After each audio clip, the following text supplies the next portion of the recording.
Hello everyone, কেমন আছো তোমরা সকলে? আশা করছি সকলেই ভীষণ ভালো আছো, সুস্থ আছো। আর আমিও কিন্তু বেশ ভালো আছি।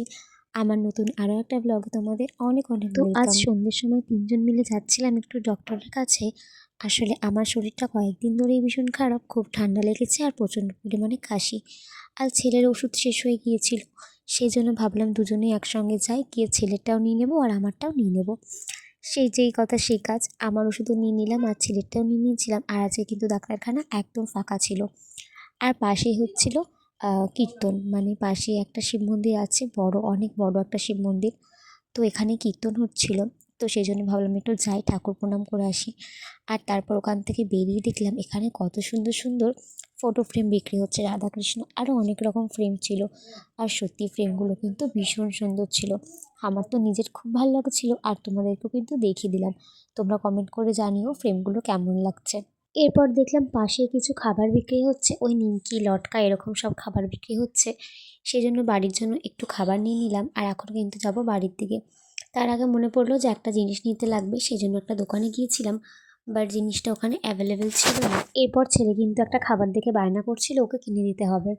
তো এই কেকটা ওকে কিনে দিলাম। আর তারপর দেখো এখানে আমার শোনার জন্য কিন্তু একটা আদ্যশিল্পী বই কিনলাম।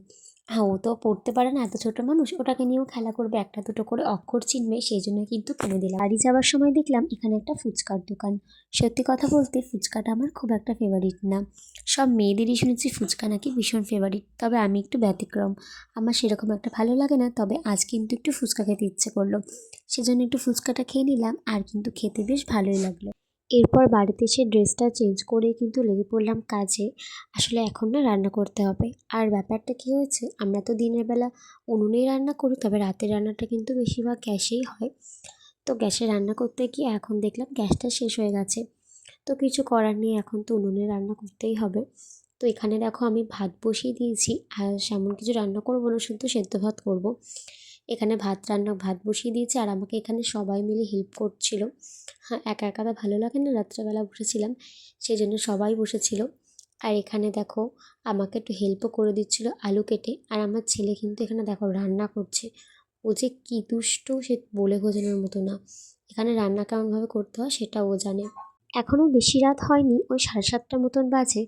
ভাবলাম কি তাড়াতাড়ি কাজবাজগুলো কমপ্লিট করে ফেলি, সে তো করতেই হবে। আমার মনে হয় সব কাজবাজ কমপ্লিট করে ফ্রি হয়ে বসে থাকা অনেক ভালো, কাজ ফেলে রাখার থেকে। সেজন্য দেখো আগে ভাতটা তো করা কমপ্লিট হয়ে গেছে। এখানে আলু সেদ্ধ যেহেতু দিয়েছিলাম, তাই ভাবলাম একটু আলুর চোখা বানিয়ে নিই।